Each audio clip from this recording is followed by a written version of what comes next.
പ്രിയപ്പെട്ടവരെ, ഷാവോയ്സിന്റെ ടീ ടോക്സിലേക്ക് സ്വാഗതം. ഇന്ന് നമ്മൾ ചർച്ച ചെയ്യുന്ന വിഷയം 36 ദിവസമായി 136 നിയമസഭാ മണ്ഡലങ്ങളിലും കടന്നു വന്ന നവകേരള സദസ്സ് യാത്ര കൊണ്ടുണ്ടായ കേരളത്തിനുണ്ടായ നേട്ടവും ഓട്ടവും, അല്ലെങ്കിൽ എന്താണ് നവകേരള സദസ്സ് കൊണ്ട് ഉണ്ടായത് എന്നതിനെ കുറിച്ചാണ് ഇന്ന് ചർച്ച ചെയ്യുന്നത്. സാധാരണക്കാരുടെ ഈ ചർച്ചാവേദിയിൽ പങ്കെടുക്കുന്നത് പൊതുപ്രവർത്തകരായ പ്രിയപ്പെട്ട സുഹൃത്ത് ശ്രീ VG സുബ്രഹ്മണ്യനും ഒപ്പം സലാം വെന്മേനാടുമാണ്. രണ്ടുപേർക്കും ടീ ടോക്സിലേക്ക് സ്വാഗതം.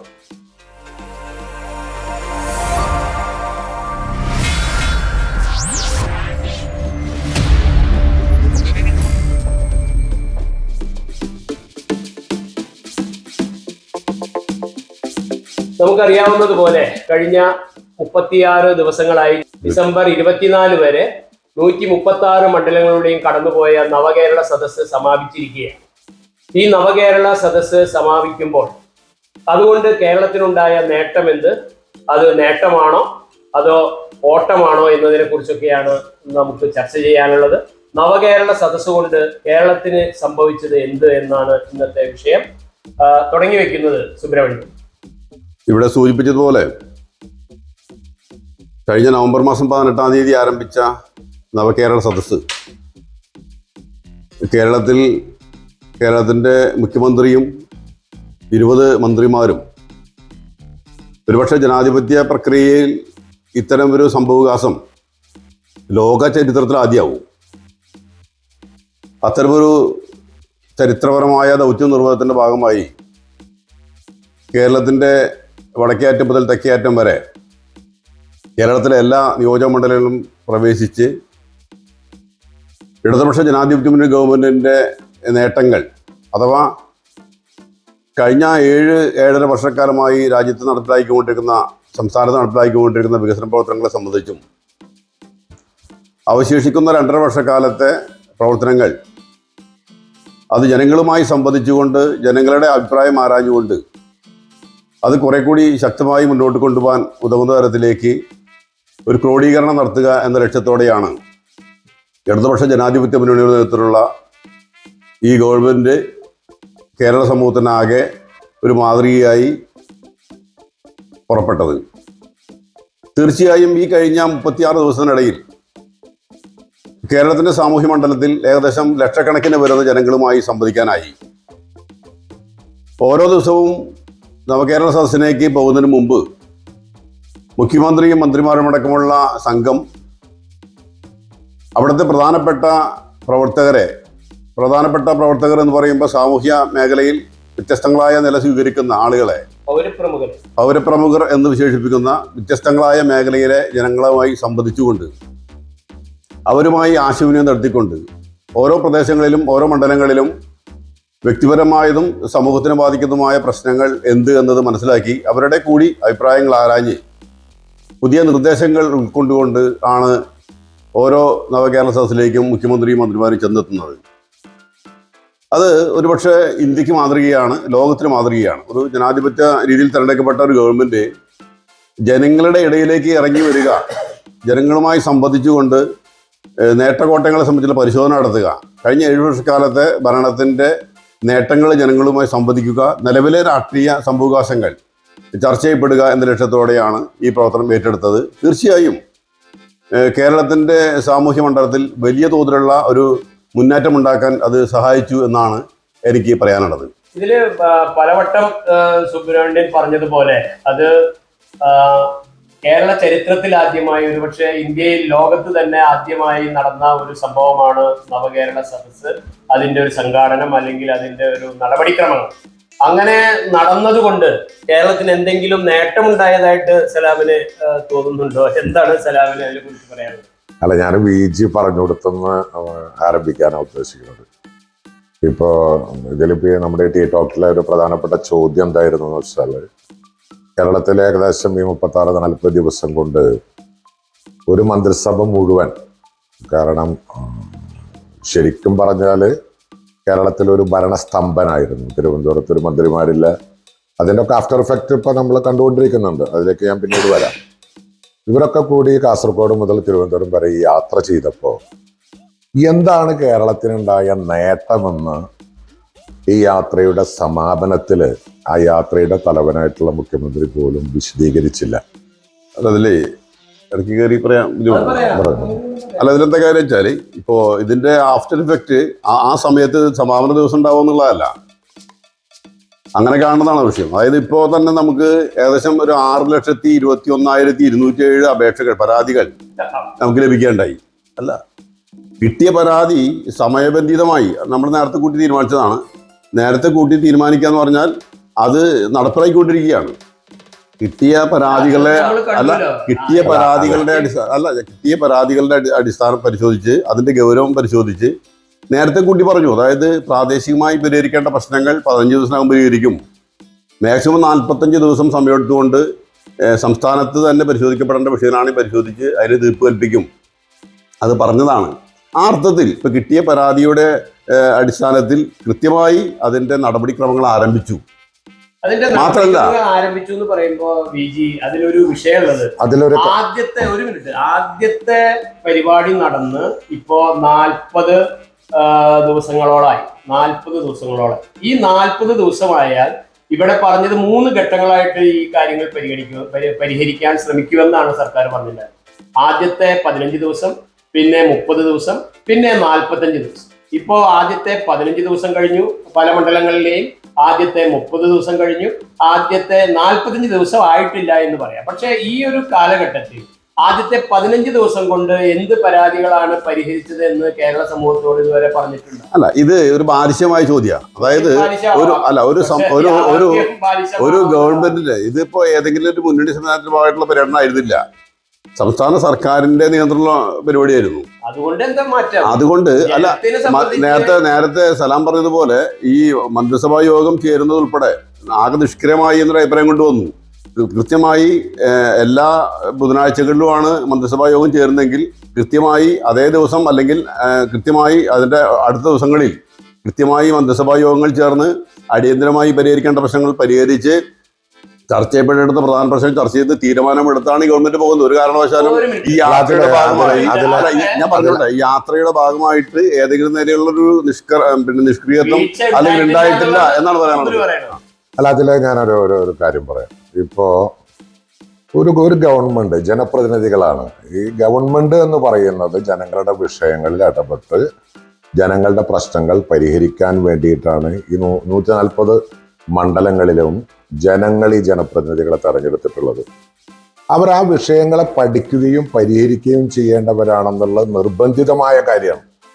ഓക്കെ, മുഖ്യമന്ത്രിക്കും 20 മന്ത്രിമാർക്കും അവരൊന്നും ചിലപ്പോൾ കാസർഗോഡ് മണ്ഡലത്തിൽ മന്ത്രി ഉണ്ടാവില്ല, അല്ലെങ്കിൽ തൃശ്ശൂർ മണ്ഡലത്തിൽ മന്ത്രി ഉണ്ടാവില്ല, ഏതെങ്കിലും ഒരു മണ്ഡലം പിടിക്കുക അവരെ മന്ത്രി ഉണ്ടാവില്ല. എന്നാൽ ആ മന്ത്രിമാർക്ക് ജനങ്ങളെ പോയി നേരിട്ട് കണ്ടിട്ട് ജനങ്ങളുമായി എന്ത് സംവദിക്കലാണ് മന്ത്രിമാരെ നടത്തിയത്? ഒരിക്കലും ജനങ്ങളുമായി മന്ത്രിമാര് സംവദിച്ചില്ല. 2 തരത്തിലാണ്. അതായത് അല്ല, ഞാൻ പറഞ്ഞു നേരത്തെ പറഞ്ഞല്ലോ, ആ പ്രദേശങ്ങൾ ഓരോ പ്രദേശങ്ങളിലെയും വിഷയങ്ങൾ അവരുടെ വിഷയങ്ങൾ മനസ്സിലാക്കാനും പഠിക്കാനും രാവിലെ പ്രഭാത ചർച്ച നടക്കുകയാണ്. അതിനുശേഷമാണ് ഈ പരാതികൾ സ്വീകരിക്കുന്നത്. അതിനുശേഷമാണ് ഈ ജനങ്ങളുമായി സംവദിക്കുന്നത്. കഴിഞ്ഞ 7 വർഷക്കാലത്തിന്റെ ഭരണത്തിന്റെ നേട്ടങ്ങൾ ജനങ്ങൾ പറയുന്നതോടൊപ്പം ഈ ഭരണകൂടത്തെ അല്ലെങ്കിൽ ഈ ഭരണ സംവിധാനത്തെ മുന്നോട്ട് കൊണ്ടുപോകാൻ തിരിക്കാൻ വേണ്ടിയുള്ള കേന്ദ്ര സർക്കാരിന്റെ ഇടപെടൽ കൂടി ഞങ്ങളുടെ മുമ്പാകെ അവതരിപ്പിക്കുകയാണ്.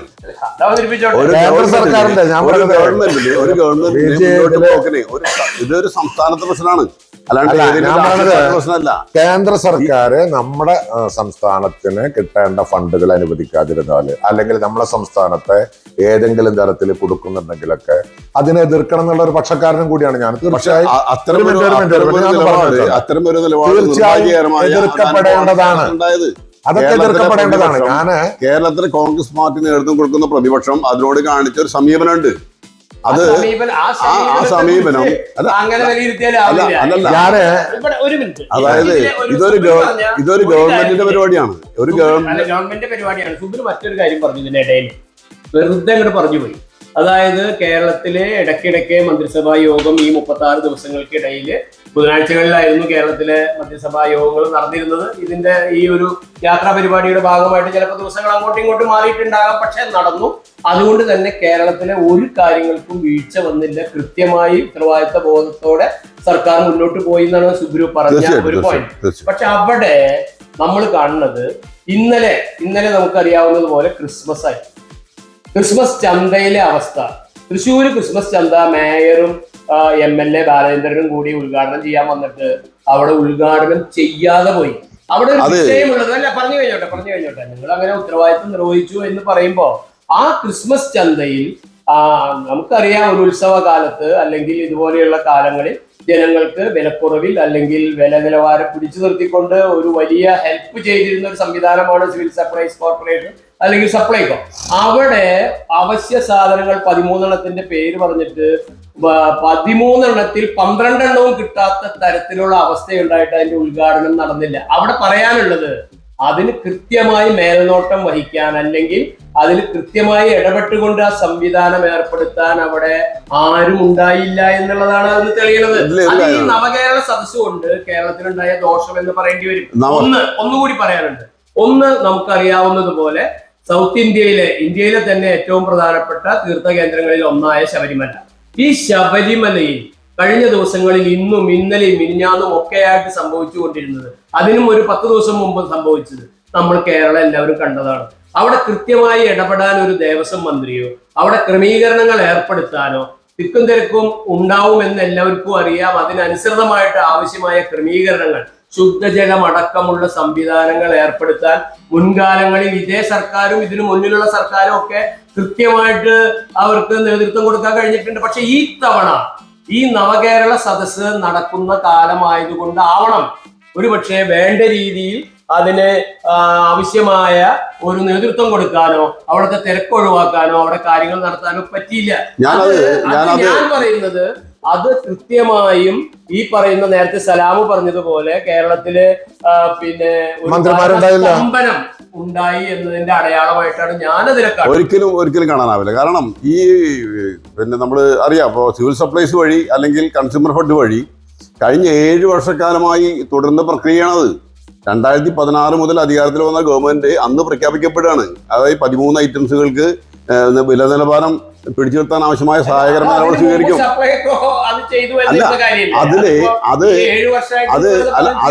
അത് പറയൽ മാത്രമല്ലല്ലോ, അത് പ്രാവർത്തികമാക്കുകയാണ്. സാമ്പത്തിക ഞെരുക്കങ്ങൾക്കിടയിലും സാമ്പത്തികമായ ഞെരുക്കങ്ങൾക്കിടയിലും ഈ പ്രക്രിയ തുടരുകയാണ്.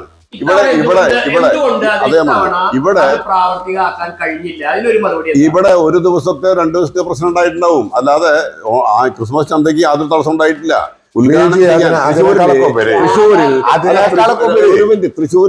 തൃശ്ശൂര് കൺസ്യൂമർ ഫെഡിന്റെ ഉദ്ഘാടനത്തിന് വന്ന അന്നേ ദിവസം അത് ഉദ്യോഗസ്ഥന്മാർ തമ്മിലുള്ള ഒരു ആശയവിനിമയത്തിന്റെ പ്രശ്നമാണ്. അല്ലെങ്കിൽ ഉദ്യോഗസ്ഥന്മാർ കൃത്യമായി മന്ത്രിമാരെ അറിയിക്കുന്നതിലുണ്ടായ വീഴ്ച മാത്രമാണ്, അല്ലാണ്ട് നവകേരള സദസ്സുമായി യാതൊരു ബന്ധമുള്ളതല്ല. വളരെ കൃത്യമായി അതിന്റെ പിറ്റേ ദിവസം തന്നെ പ്രശ്നം പരിഹരിച്ചു.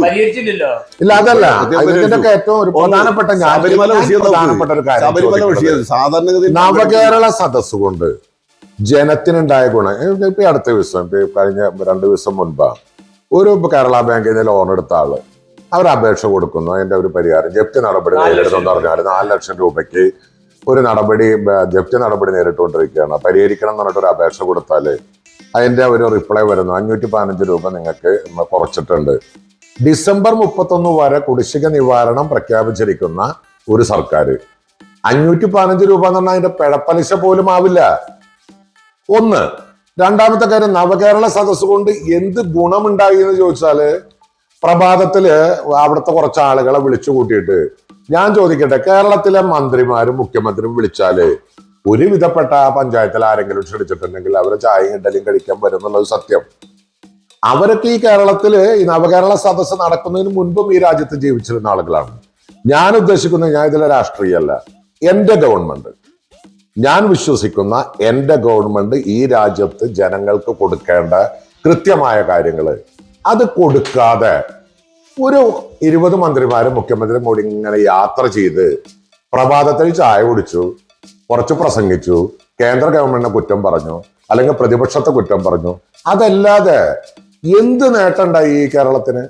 നവകേരള സദസ്സിന്റെ പ്രഖ്യാപനങ്ങള് അല്ലെങ്കിൽ ഞങ്ങൾ ചെയ്ത 7.5 കൊല്ലത്തെ ഈ ഗവൺമെന്റ്, എന്റെ ഗവൺമെന്റ് ചെയ്ത 7.5 കൊല്ലത്തെ നേട്ടങ്ങൾ ഈ ഗവൺമെന്റ് പറഞ്ഞിട്ടുണ്ടാവാം. 2.5 കൊല്ലം ഇനി ചെയ്യാൻ പോണെന്ന് പറഞ്ഞിട്ടുണ്ടാവാം. കേരളത്തിലെ അത് പറയാം വിജയ്, ഒരൊറ്റ മിനിറ്റ് ഞാനൊന്ന് പറഞ്ഞു നടത്തിക്കോട്ടെ. ആ ഒരു കാര്യം പറയാൻ ഇത്രയും പണം ചെലവാക്കിയിട്ട് കാസർഗോഡ് മുതൽ തിരുവനന്തപുരം വരെ പോകേണ്ട ഒരു കാര്യം ഉണ്ടെന്ന് ഇവിടുത്തെ ജനം വിശ്വസിക്കുന്നില്ല. അത് മാത്രമല്ല, ഞാൻ കൂട്ടിവെക്കുന്നു, ഇവിടുത്തെ പഞ്ചായത്തുകള് 2023-24 വർഷത്തെ പദ്ധതികള് ഒരു ഗവൺമെന്റ് ശ്രദ്ധിക്കേണ്ട ഏറ്റവും വലിയ കാര്യം. 100% പദ്ധതി നടപ്പിലാക്കി എന്ന് പറഞ്ഞിട്ട് കഴിഞ്ഞ കാലങ്ങളിൽ അവാർഡ് മേടിച്ച പല പഞ്ചായത്തുകളിൽ നമുക്ക് പത്രത്തിൽ കാണാം. ഇന്ന് ആ 100% മാർച്ചിൽ അവസാനിക്കാൻ പോവാ 2023-24 പദ്ധതി. ആ പദ്ധതിയിൽ 22ഉം 23ഉം ഏറ്റവും കൂടിയാൽ 28% ചെലവഴിക്കാൻ കഴിഞ്ഞിട്ടുള്ളൂ. ബാക്കിയുള്ള 82% ഈ മാർച്ചിൽ ചെലവഴിക്കാൻ വേണ്ടിയിട്ട് അതുവരെ ഈ 3 മാസത്തിനുള്ളിൽ ചെലവഴിച്ച് തീരുമോ? പദ്ധതി നിർവഹണത്തില് ഒരു നടപടി ഉണ്ടാക്കാൻ ഗവൺമെന്റിന് കഴിഞ്ഞില്ല. പോട്ടെ, വീണ്ടും ഇപ്പൊ ആരംഭിച്ചിരിക്കുന്നു 2024-25 വർഷത്തെ പദ്ധതികളുടെ യോഗങ്ങള്, സഭകള്, ഉച്ചഭക്ഷണം കൊടുത്തിട്ടുള്ള മീറ്റിങ്ങുകളൊക്കെ നടക്കുക. അവിടെ ജനങ്ങൾ എണീറ്റ് നിന്ന് ചോദിച്ചു ഇതിനെ കുറിച്ചുള്ള കൃത്യമായിട്ടുള്ള ഗൈഡ് ലൈൻസ് ഒന്നും ഞങ്ങൾക്ക് വന്നിട്ടില്ല. കാരണം ഉദ്യോഗസ്ഥരും മന്ത്രിമാരും തിരക്കിലായിരുന്നു. യഥാർത്ഥത്തിൽ ഒരു ഭരണ സ്തംഭനം ഉണ്ടാക്കിയിട്ട് കേരളത്തിലെ ജനങ്ങളെ മുഴുവൻ ബുദ്ധിമുട്ടിച്ചു എന്നല്ലാതെ ഞാൻ വിജിയോട് ചോദിക്കുന്ന സ്പെസിഫിക് ആയിട്ട് ചോദിക്കുകയാണ്. നവകേരള സദസ്സ് പുറപ്പെട്ട് അവസാനിച്ചപ്പോ എന്ത് നേട്ടം കേരളത്തിലെ ജനങ്ങൾക്ക് ഉണ്ടായി? ഇവിടെ നമ്മളൊരു കാര്യം മനസ്സിലാക്കേണ്ടത്, ഈ ജാഥ നടക്കുന്നതോടൊപ്പം തന്നെ ഇതിന്റെ നേട്ടങ്ങൾ ഉണ്ടാവുക എന്നുള്ളതല്ല പ്രശ്നം. ഇത് നിലവിലുള്ള കേരളത്തിന്റെ സാമൂഹ്യ അന്തരീക്ഷം, സാമൂഹ്യമായ പ്രശ്നങ്ങൾ ജനങ്ങളെ ബോധ്യപ്പെടുത്തുന്ന പ്രധാന ഘടകമാണ്. കാരണം കേരളത്തിന്റെ മാധ്യമ രംഗത്ത് ഇന്ന് നിലനിൽക്കുന്നൊരു സവിശേഷതയുണ്ട്. അതെന്താ? വലതുപക്ഷവൽക്കരണമാണ്. ഈ ഗവൺമെന്റിന്റെ നേട്ടങ്ങൾ സമൂഹത്തിന്റെ മുമ്പിലേക്ക് എത്തിക്കുക എന്നതൊരു പ്രധാന ഘടകമാണ്. കഴിഞ്ഞ 7 വർഷക്കാലമായി വികസനത്തിന്റെ ഒരു സംശയം വേണ്ടാന്ന്. വികസനത്തിന്റെ പരിപാടി, അതായത് UDF സർക്കാർ ഉള്ളപ്പോ ഇട്ടൊഴിഞ്ഞ പല പദ്ധതികളും നടപ്പിലാക്കിയത് ഈ ഗവൺമെന്റ് ആണല്ലോ. ഹൈവേ ലൈൻ, ഗെയിൽ,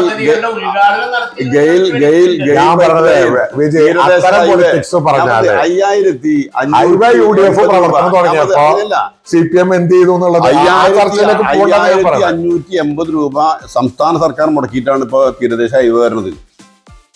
ഈ ഇത് ഉപേക്ഷിച്ചു പോയതാണല്ലോ UDF. അതാണോ നവകേരള സദസ്സിന്റെ നേട്ടം?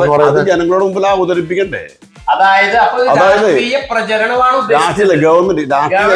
ഗവൺമെന്റിന്റെ ചെയ്ത കാര്യങ്ങളെ ജനങ്ങളിലേക്ക് എത്തിക്കുക എന്നുള്ളതാണ് ഉദ്ദേശിച്ചത്. തീർച്ചയായും അതുണ്ടല്ലോ. അതായത് മുഖ്യമായി നടന്നത് സംസ്ഥാന സർക്കാർ ഒരു ഗവൺമെന്റ് നേട്ടങ്ങൾ പറയാന്ന് പറഞ്ഞാൽ ഗവൺമെന്റ് നേട്ടങ്ങളാണ്, കേരളത്തിന്റെ നേട്ടമാണ്, അല്ലെങ്കിൽ ഏതെങ്കിലും രാഷ്ട്രീയ പാർട്ടിയുടെ നേട്ടമല്ല. ഒരു പോയിന്റ് വിജി പറഞ്ഞത് വളരെ കറക്റ്റ്. നവകേരള സദസ് കൊണ്ട് ഉദ്ദേശിച്ച മെയിൻ ഒരു കാര്യം കേരളത്തിലെ സർക്കാരിന് ഉള്ളതോ ഇല്ലാത്തതോ ആയ നേട്ടങ്ങൾ, അല്ലെങ്കിൽ UDF തുടങ്ങി വെച്ച പദ്ധതികൾ ഉദ്ഘാടനം ചെയ്ത ഉള്ളതോ ഇല്ലാത്തതോ ആയെന്ന് പറയരുത്. ഉള്ളതോ ഇല്ലാത്തതല്ല, ആ നേട്ടങ്ങൾ ജനങ്ങളിലേക്ക് എത്തിക്കുക, കേരളത്തിലെ ജനങ്ങളെ ഒരു ലോക്സഭാ തെരഞ്ഞെടുപ്പിന് ഒരുക്കുക എന്ന പരിപാടി സാധാരണ പാർട്ടികളാണ് ചെയ്തിരുന്നത്. പാർട്ടികളുടെ കേരള യാത്ര, അല്ലെങ്കിൽ സുരക്ഷാ യാത്ര, അല്ലെങ്കിൽ സംരക്ഷണ യാത്ര എന്ന് പറഞ്ഞിട്ട് പല യാത്രകൾ നടത്താറുണ്ടായിരുന്നു. ഇത് ആ പാർട്ടി നടത്തുന്നതിന് പകരം ആ ചെലവ് ഈ പറഞ്ഞ പോലെ സർക്കാരിന്റെ വകയിൽ ഇത് യഥാർത്ഥത്തിൽ നടത്തിയ ഒരു പരിപാടിയാണ്. ഭരണ പ്രതിപക്ഷ സംയുക്തമായി നടത്തേണ്ട ഒരു പരിപാടിയായിരുന്നു ഇത്. എങ്ങനെ? ഗവൺമെന്റ് പരിപാടി എന്ന് പറഞ്ഞാൽ അങ്ങനെയല്ലേ? ഓരോ കേരളത്തിന്റെ 41 മണ്ഡലങ്ങളിൽ ഈ പിന്നെ നവകേരള സദസ്സിന്റെ അധ്യക്ഷത വഹിക്കേണ്ടിയിരുന്നത് അവിടുത്തെ MLA-മാരാണ്. എന്തുകൊണ്ട് വഹിച്ചില്ല? ബഹിഷ്കരിക്കാൻ തീരുമാനിച്ചു. കേരളത്തിന്റെ സമീപകാല ചരിത്രം പരിശോധിക്കുക. കോൺഗ്രസിന്റെ നിലപാട് എന്താ? പലപ്പോഴും വിഷയങ്ങളോട് എടുക്കുന്ന നിഷേധാത്മക നിലപാടാണ് അത് പ്രശ്നം. കുറച്ചു നേരത്തെ പറഞ്ഞു വെച്ചതാണ് UDF മറ്റേ ഹൈവേ നടത്താൻ പറ്റില്ല, അല്ലെങ്കിൽ UDF-ന് അത് നടത്താൻ പറ്റില്ല, അല്ലെങ്കിൽ UDF തുടക്കം കുറിച്ച് അങ്ങോട്ട് ഇട്ടെറിഞ്ഞു പോയി, ഇടതുപക്ഷം വന്നിട്ടാണ് ചെയ്തത്.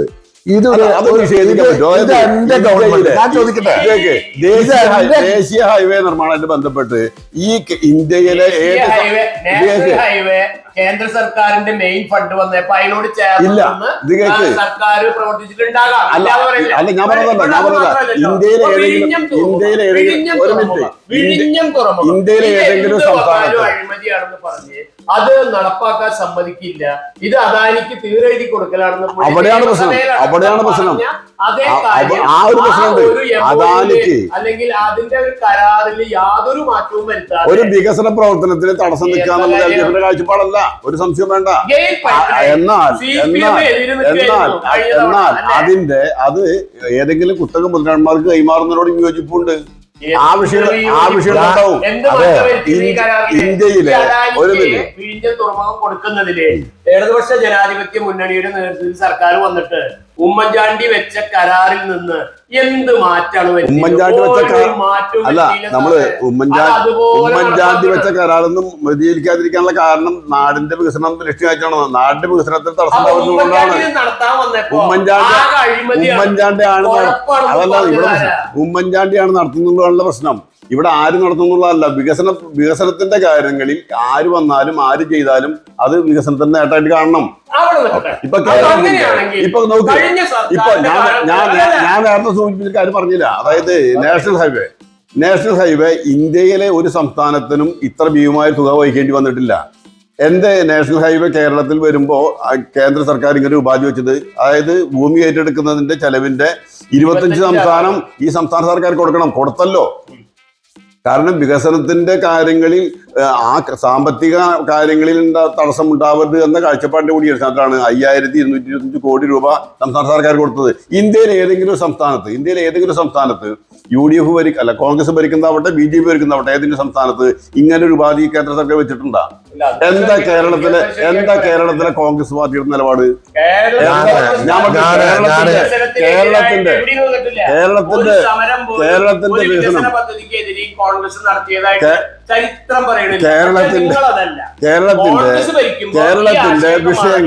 കേരളത്തിന്റെ ഈ വിഷയങ്ങളിൽ ഉയർത്തിപ്പിടിച്ച് അത് കൊടുക്കേണ്ടതിന് അർഹതപ്പെട്ടതാണ്. അത് ചോദിക്കാൻ പാടില്ല. തെറ്റാണെന്ന് പറയാൻ കേന്ദ്ര സർക്കാരിനോട് പറയാൻ എന്തേ കോൺഗ്രസ് തയ്യാറാവാതിരുന്നത്? ഇതൊക്കെ നമ്മൾ പറയുമ്പോ ഏതൊക്കെ കാര്യങ്ങളിലാണ് ഇപ്പൊ ഞാൻ നവകേരള സദസ് മാത്രമായിട്ടുള്ള ഒരു ചർച്ചയിലേക്കാണ് ഞാൻ ഉദ്ദേശിച്ചത്. ഞാനിപ്പോ അതിന് ഞാൻ ഉദ്ദേശിച്ചിട്ടാണ് ഇപ്പൊ വിജി പറഞ്ഞുകൊണ്ട് പറയണം. കോൺഗ്രസിൽ നിന്ന് CPM-ലേക്ക് വന്ന സഹയാത്രികനായിട്ടോ പാർട്ടി മെമ്പറായിട്ടോ ഒക്കെ നിൽക്കുന്ന ഒരാളെ നിങ്ങൾ ഡൽഹിയിൽ കൊണ്ടുപോയി വെച്ചിട്ടുണ്ട്. മാന്യമായ ശമ്പളത്തിനേക്കാൾ അധികം കൊടുത്ത് അയാളും ഉദ്യോഗസ്ഥരും കുറെ ജീവനക്കാരും ഉണ്ട്. KV Thomas. അതിനു മുൻപ് സമ്പത്ത് എന്ന് പറയുന്ന ഒരു മഹാൻ അവിടെ ഉണ്ടായിരുന്നു. ഇതിനേക്കാൾ കൂടുതൽ സാമ്പത്തിക ഞാൻ മറ്റേ കേന്ദ്രത്തെ എതിർക്കുന്നില്ല എന്ന് പറഞ്ഞപ്പോഴുള്ള എന്റെ ഒരു ചെറിയ ചോദ്യം, സർക്കാർ നിൽക്കുന്ന ഒരു പ്രശ്നമാണ് ഞാൻ പറഞ്ഞത്. സർക്കാർ വെച്ച ഈ ഇടതുപക്ഷ സർക്കാർ വെച്ച ഞാൻ ആ ചർച്ച വന്നുകൊണ്ട് പറയാം. ഞാനതൊന്നും പറയില്ല ചർച്ചയില്. ഞാൻ വിജി പറഞ്ഞുകൊണ്ട് പറയാം. സർക്കാർ വെച്ച ഈ പ്രതിനിധികള് അവിടെ ചെന്നിരുന്നിട്ട് കാലങ്ങളായിട്ട് BJP ഗവൺമെന്റിനെതിരെ അല്ലെങ്കിൽ എന്താ ആവശ്യങ്ങള്, എന്ത് പ്രസ്താവന ജനം കേൾക്കെ എന്താണ് KV തോമസും സമ്പത്തും പറഞ്ഞിട്ടുള്ളതെന്നൊന്ന് പറഞ്ഞു.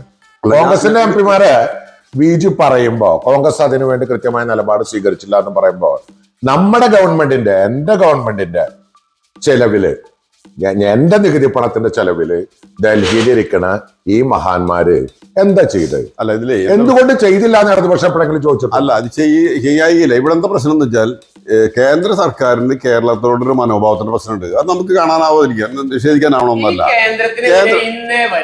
നിങ്ങളെ 7 കൊല്ലം ഈ മുഖ്യമന്ത്രി ഈ നരേന്ദ്രമോദിക്കെതിരെ എന്തെങ്കിലും ഒരു വാചകം പൂർണ്ണമായിട്ട് പറഞ്ഞില്ല. അല്ല ഞാൻ പറഞ്ഞത് കേന്ദ്ര സർക്കാരിനെതിരായി കേന്ദ്ര സർക്കാരിന്റെ നിലപാടുകൾക്കെതിരായി കേന്ദ്ര സർക്കാരിന്റെ നിലപാടുകൾക്കെതിരായി ഇവിടെ യഥാർത്ഥത്തിൽ സമരം ചെയ്തിട്ടുള്ള ഒരു പാർട്ടിയുടെ പേര് CPM എന്നാണ്. ഇടതുപക്ഷ ജനാധിപത്യ മുന്നണിയാണ്. നിരന്തരം അതായത് ശരിയാണ്. 2 ടൈം UPA ഈ രാജ്യം ഭരിച്ചപ്പോ BJPയുടെ വർഗീയവൽക്കരണത്തിനെതിരായി കൃത്യമായ നിലപാട് സ്വീകരിക്കുകയും അതിനെതിരെ ശബ്ദം ഉയർത്തുകയും ഒരു പാർട്ടി എന്താ സംശയം നിങ്ങൾക്ക്?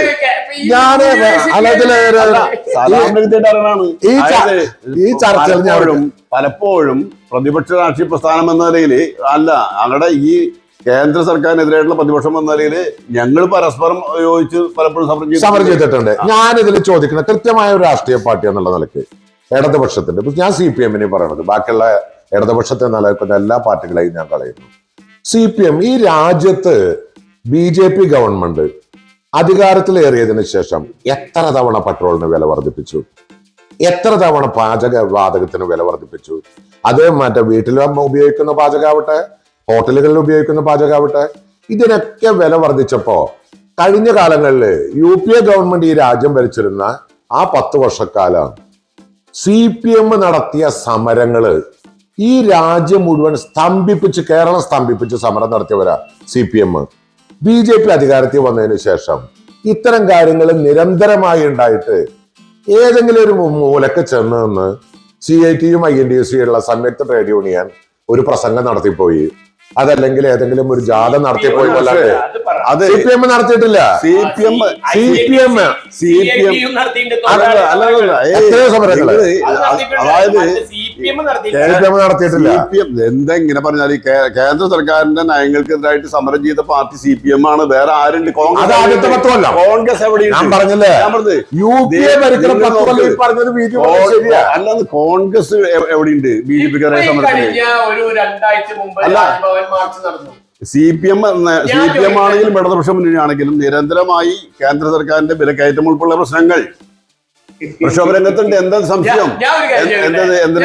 കേരളത്തില് GST പിന്നെ കൃത്യമായ വിഹിതം കിട്ടിയിട്ടുണ്ടെന്നും കിട്ടിയിട്ടില്ല എന്നും പറയുന്ന ഒരു സാഹചര്യം നിലവിലുണ്ട്. 57,000 കോടി കിട്ടാണ്ട്, 60,000 കോടി കിട്ടാണ്ട്, 75,000 കോടി കിട്ടാണ്ട്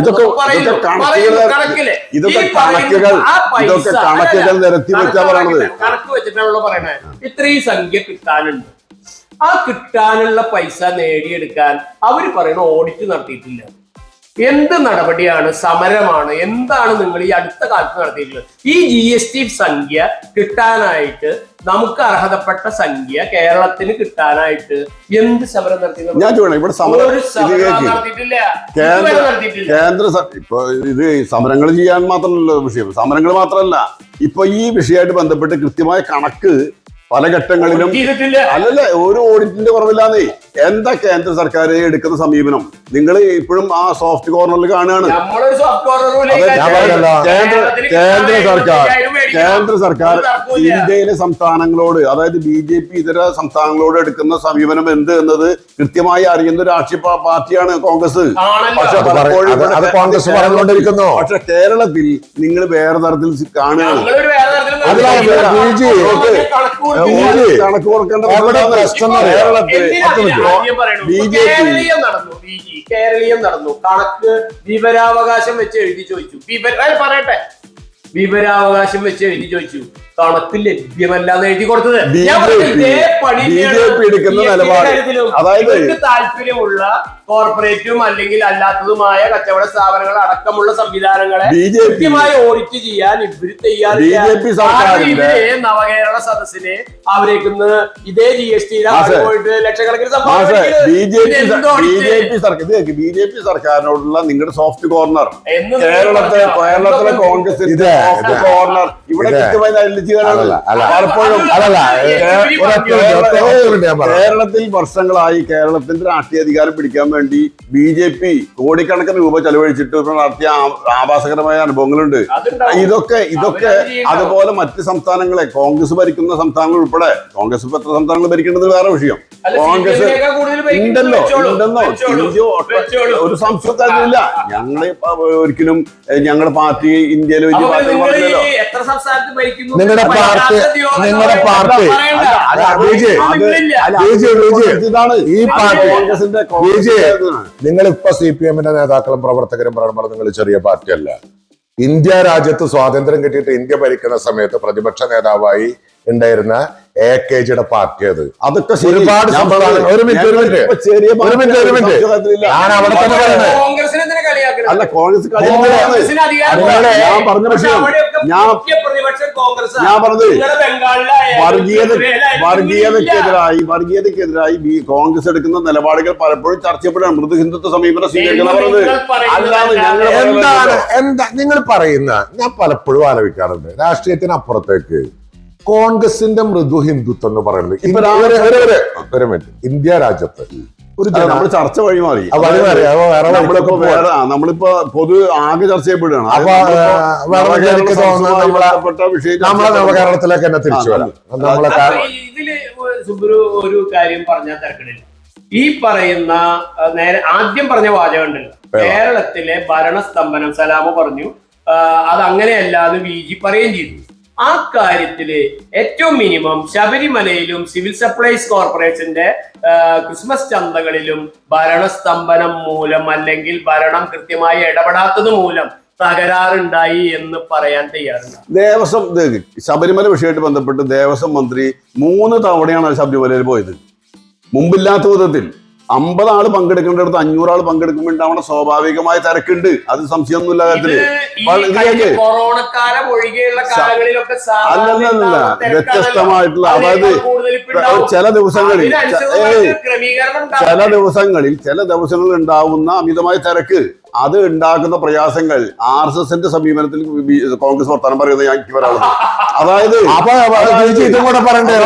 ഈ രാജ്യത്തെ കൃത്യമായി കൃത്യമായി മന്ത്രി അവിടെ ഇടപെട്ട് അവിടുത്തെ പ്രശ്നങ്ങൾ പരിഹരിക്കാൻ വേണ്ടിയുള്ള നല്ല ഇടപെടൽ നടത്തിയിട്ടുണ്ട്. ഒരു കാര്യത്തിൽ ഒരൊറ്റ കാര്യം, കാലങ്ങളായിട്ടുള്ള CPMന്റെ പ്രശ്നം വിധി പറഞ്ഞ കോടതി, ആ കോടതി RSS വൽക്കരിച്ചു. മാധ്യമങ്ങള് സത്യം പറഞ്ഞ ഒരു മിനിറ്റ് ഞാൻ പറഞ്ഞോട്ടെ. മാധ്യമങ്ങൾ സത്യം പറഞ്ഞാല് നിങ്ങൾ പറയും വലതുപക്ഷ മാധ്യമ വ്യതിയാനം നടന്നിരിക്കുന്നു. VG നേരത്തെ പറഞ്ഞു വെച്ചു, ഈ ഗവൺമെന്റിന്റെ നേട്ടങ്ങൾ പറയാൻ, നവകേരള സദസ്സിന്റെ നേട്ടങ്ങൾ പറയാൻ മാധ്യമങ്ങൾ തയ്യാറായില്ല. വേണ്ട, ഇടതുപക്ഷ ചാനലായിട്ടുള്ള CPMന്റെ ചാനലായിട്ടുള്ള കൈരളി പറഞ്ഞ ഒരു നേട്ടം എന്നാ പറഞ്ഞ VG. കൈരളി നവകേരള സദസ്സിന്റെ നേട്ടമായിട്ട് ചൂണ്ടിക്കാണിച്ച ഒരു 2-3 കാര്യങ്ങൾ VG പറഞ്ഞു. വേണ്ട, ഒരു മിനിറ്റ് കൂടി ഞാൻ ആ ശബരിമല തീർത്തിട്ട് പറയാം. കോടതി ശബരിമല വിഷയത്തിൽ എന്താ പറഞ്ഞത്? കിലോമീറ്ററുകളോളം 12-13 കിലോമീറ്ററുകളോളം വാഹനം തടഞ്ഞിട്ടാൽ തടഞ്ഞിടുമ്പോ അതിനുള്ള ഫെസിലിറ്റി കൊടുക്കാൻ ബാധ്യതക്കാരാണ് ഗവൺമെന്റ് എന്നാണ്. ഒരു മന്ത്രി 3 പ്രാവശ്യം പോയതല്ല, മന്ത്രി ക്യാമ്പ് ചെയ്യേണ്ടതാണ്. മന്ത്രി 3 പ്രാവശ്യം എന്ന് പറഞ്ഞത് ഒരു മന്ത്രി 3 പ്രാവശ്യം പോയി എന്ന് പറഞ്ഞൊരു മഹാസംഭവമായിട്ട് ഞാൻ കാണുന്നില്ല. ഈ രാജ്യത്തെ ദേവസ്വം മന്ത്രി അവിടെ ക്യാമ്പ് ചെയ്ത് ഒരു വിഷയം ഉണ്ടെന്ന് മനസ്സിലാക്കിയാൽ ക്യാമ്പ് ചെയ്ത് പ്രശ്നങ്ങൾ പരിഹരിച്ചു പോരുന്നതാ. നോക്കാൻ ആരുമില്ല, ചെയ്യാൻ ആരുമില്ല. പിഞ്ചു കുട്ടികളും എല്ലാരും കൂടി കരഞ്ഞുകൊണ്ടിരിക്കുക. ഭക്തരുടെ തിരക്ക് കൂടി എന്നുള്ളത് സത്യം. തിരക്ക് കൂടുമ്പോ നമുക്ക് മുൻകൂട്ടി മനസ്സിലാക്കാൻ കഴിയണ ഒരു കാര്യമുണ്ട്. അല്ലേ ഇവിടെ എന്താ പ്രശ്നം വെച്ചാല് ആ കുട്ടി കരഞ്ഞു എന്ന് പറഞ്ഞപ്പോഴേക്ക് ചിരി വരുന്നത്. അതായത് ആ കുട്ടി കരഞ്ഞു, അതായത് അങ്ങനല്ലേ കുട്ടി കരയുന്നേ. ഞാൻ പറഞ്ഞത് ആ കുട്ടി കരഞ്ഞ വിഷയം സലാം എടുത്ത് പറഞ്ഞപ്പോ ഞാൻ ചൂണ്ടിക്കാണിക്കണം. ആ കുട്ടിയുടെ കരച്ചില് ഭയങ്കര കാര്യമാണ്. കാരണം നടന്നത് കുട്ടിയുടെ അച്ഛൻ കാണാണ്ടായപ്പോ, കുട്ടിയുടെ അച്ഛനെ കാണാണ്ടായപ്പോ കുട്ടി ഒന്ന് നിലവിളിച്ചത് അതുകൂടി ഇടതുപക്ഷ മുന്നണിക്കെതിരായി അല്ലെങ്കിൽ സർക്കാരിന്റെ നിലപാടുകൾക്കെതിരായിട്ട് സമരമാക്കി മാറ്റി. അപ്പൊ ഞാൻ നേരത്തെ പറഞ്ഞ വലതുപക്ഷവൽക്കരണം പറഞ്ഞല്ലോ, അത് അവിടേക്ക് അത് ചിരിക്കാൻ വേണ്ടിട്ട് പറഞ്ഞതല്ല, നിങ്ങൾ ശ്രദ്ധാപൂർവ്വം കാണേണ്ട കാര്യമാണ്. അതായത് മാധ്യമങ്ങൾ എന്ത് നിലപാട് സ്വീകരിക്കുന്നു എന്നത് വളരെ ഗൗരവമായി ചർച്ച ചെയ്യപ്പെടുന്ന ഈ കാലം അല്ല. ഇതിന് കാര്യം വെച്ചാൽ കാലങ്ങളായി CPM പഠിച്ചു വെച്ച 2-3 കാര്യങ്ങളുണ്ട്. ഒന്ന്, CPMനെതിരെ മാധ്യമങ്ങൾ പറഞ്ഞാൽ വലതുപക്ഷവൽക്കരണം ഇല്ല, CPMനെതിരെ രാഷ്ട്രീയ പാർട്ടികൾ പറഞ്ഞാൽ മാധ്യമങ്ങളെ കുറിച്ച് പറഞ്ഞല്ലോ. മാധ്യമങ്ങള് നിങ്ങൾക്കെതിരായി എന്ന് പറയുമ്പോ മാധ്യമങ്ങൾക്കെതിരെ നിങ്ങൾ എടുക്കുന്ന കേസുകൾ നിങ്ങൾ ശ്രദ്ധയിൽപ്പെടുന്നു. മാധ്യമം പറഞ്ഞു കഴിഞ്ഞില്ല. ഇവിടെ ഇപ്പൊ പാവർട്ടിയിലാന്ന് വിചാരിക്കുക, ഇവിടെ ഒരു പരിപാടി CPM അല്ല കോൺഗ്രസ് അല്ല ഏതെങ്കിലും ഒരു ചെറിയ സംഘടന നടത്തുകയാണെങ്കിലും ആദ്യം വിളിക്കുക മാധ്യമ പ്രവർത്തകരെയാണ്. ഞങ്ങൾ ഇതേ പരിപാടി ഉണ്ടിട്ടാ, നിങ്ങളൊന്ന് കവർ ചെയ്യണം. രാഷ്ട്രീയ സമരങ്ങൾ ജനശ്രദ്ധയിൽപ്പെടാൻ വേണ്ടി മാധ്യമങ്ങളെ ക്ഷണിക്കുകയും വിളിക്കുകയും ഒക്കെ ചെയ്യുന്നത് എല്ലാ പാർട്ടികളും ചെയ്തു വരുന്നതാ. അപ്പൊ ഈ അവസാനം 24-ന്റെ ഒരു വനിതാ മാധ്യമ പ്രവർത്തകയ്ക്കെതിരെ വരെ കേസെടുത്തു. ഗൂഢാലോചന. എന്ത് ഗൂഢാലോചന? ആ മാധ്യമ പ്രവർത്തകയോട് ഈ സമരം റിപ്പോർട്ട് ചെയ്യാൻ വരണമെന്ന് ആ സമരം ചെയ്യുന്ന ആളുകൾ വിളിച്ച് പറഞ്ഞ വിഷയം വെച്ച് അവർക്ക് ജാമ്യമില്ലാത്ത വകുപ്പ് വരെ ചേർക്കുന്ന തരത്തിൽ നിങ്ങൾ കേസെടുക്കാൻ തുടങ്ങുമ്പോൾ സ്വാഭാവികമായിട്ടും മാധ്യമങ്ങൾ നിങ്ങൾക്കെതിരാവുന്നേ. നിങ്ങൾ ഇങ്ങനെ ജനാധിപത്യ വിരുദ്ധമായ സമീപനങ്ങൾ എടുക്കാൻ പാടില്ലല്ലോ. നിങ്ങൾ എങ്ങനെയാ അതെങ്ങനെ എടുക്കുക? കേരളത്തിലെ മാധ്യമങ്ങൾ ഇപ്പൊ വഹിച്ചുകൊണ്ടിരിക്കുന്നത്, കേരളത്തിലെ മാത്രമല്ല ഇന്ത്യയിലെ തന്നെ മാധ്യമങ്ങൾ ഇപ്പൊ നോക്കട്ടെ, 21 ചാനൽ അദാനിയുടെ കയ്യിലാണ് ഇപ്പോ. നിഷേധിക്കാൻ പറ്റും നിങ്ങൾക്ക്? ഇന്ത്യയിലെ ഒരു മിനിറ്റ്, ഇന്ത്യയിലെ പ്രധാനപ്പെട്ട ചാനലുകൾ വിലക്ക് മേടിക്കുകയാണ്. കേന്ദ്ര ഭരണകൂടത്തിനെതിരായി ശബ്ദമുയർത്തുന്ന വിലക്ക് മേടിച്ചിട്ട് തങ്ങൾക്ക് അനുകൂലമായി എഴുതുകയാണ്. അല്ല, മുഴുവൻ ഞാൻ പറഞ്ഞില്ലല്ലോ. ഞാൻ പറഞ്ഞത് എന്താണ് മാധ്യമധർമ്മം? ഒരു ചാനല് ഏത് പുസ്തക മുതലാളിയാണ് വാങ്ങിയുള്ളത് വിലക്ക്? മാഷെ, ഞാനൊരു കാര്യം പറയട്ടെ. മാധ്യമങ്ങൾ വഹിക്കുന്ന പങ്ക് ഞാൻ പറയുമ്പോൾ നിങ്ങൾ നിഷേധിച്ചു. ഞാൻ ഒരു കാര്യം ചോദിട്ടെ, എന്താണ് മാധ്യമധർമ്മം? മാധ്യമധർമ്മം എന്ന് പറഞ്ഞാൽ ഒരു വിഷയത്തിന്റെ അതിന്റെ മർമ്മപ്രധാനമായ കാര്യങ്ങൾ അല്ലെങ്കിൽ അതിന്റെ വസ്തുത, ഇത് വസ്തുത ജനങ്ങളിലേക്ക് എത്തിക്കലാണ് മാധ്യമധർമ്മം. ഇവിടെ ചെയ്ത വിഷയം ഒരു ഷൂ എറിയുന്ന കാര്യം റിപ്പോർട്ട് ചെയ്തതിന്റെ പേരിൽ ആ കുട്ടിക്കെതിരെ, ആ മാധ്യമ പ്രവർത്തകയ്ക്കെതിരെ കേസെടുക്കുന്ന സർക്കാരല്ല, പോലീസ് എടുക്കുക. പോലീസ് അന്വേഷണം നടത്തി അതിൽ ഗൂഢാലോചന നടന്നിട്ടുണ്ടെങ്കിൽ അത് അങ്ങനെ പറയല്ലേ. അതായത് മാധ്യമധർമ്മം ഞാൻ വാർത്തകൾ ജനങ്ങളിലേക്ക് എത്തിക്കേണ്ടുന്ന മാധ്യമങ്ങൾ ആ ചുമതല നടത്തുന്നതിന് പകരമായി വേറെ തരത്തിൽ ഗൂഢാലോചന നടത്തി. അതേ പറഞ്ഞത് അത് പോലീസ് തെളിയിക്കട്ടെ. ഞാൻ പറഞ്ഞ പോലീസ് കേസെടുത്തുള്ളത് ഞാൻ പറഞ്ഞത് വിനു വി ജോണിനെതിരെ കേസെടുത്തു. വിനു വി ജോൺ ഉൾപ്പെടെയുള്ള ആളുകളുടെ ഞാൻ പറഞ്ഞില്ലേ പത്രധർമ്മം എന്താണെന്നൊക്കെ ജനങ്ങൾ കാണുന്നുണ്ടല്ലോ. അത് കാണട്ടെ. അല്ല, ഒരു മിനിറ്റ്. പക്ഷെ ഞാൻ മനസ്സിലാക്കണത്, നമുക്കൊരു സാധാരണ ജീവിത നിലവാരത്തിൽ ജീവിക്കുമ്പോ പഴയ രാജഭരണം പോലെ രാജാവിനെതിരെ ആര് പറഞ്ഞാലും, ഞാൻ മാധ്യമത്തിനൊന്നും ഞാൻ ഇതിൽ കൂട്ടിക്കൊള്ളാൻ ഉദ്ദേശിക്കാറില്ല, രാജാവിനെതിരെ ആര് പറഞ്ഞാലും അവരെ തൂക്കിക്കൊല്ലാവുന്ന വകുപ്പിട്ടിട്ട് കേസെടുക്കുക എന്ന് പറയുന്ന ഒരു രാജ്യത്തിന്റെ പേര് ജനാധിപത്യം എന്നാണെന്ന് ഞാൻ വിശ്വസിക്കണില്ല. ഒരു സംശയം ഇപ്പൊ ബിജു നേരത്തെ പറയണത് അത് പോലീസ് ചെയ്താണ്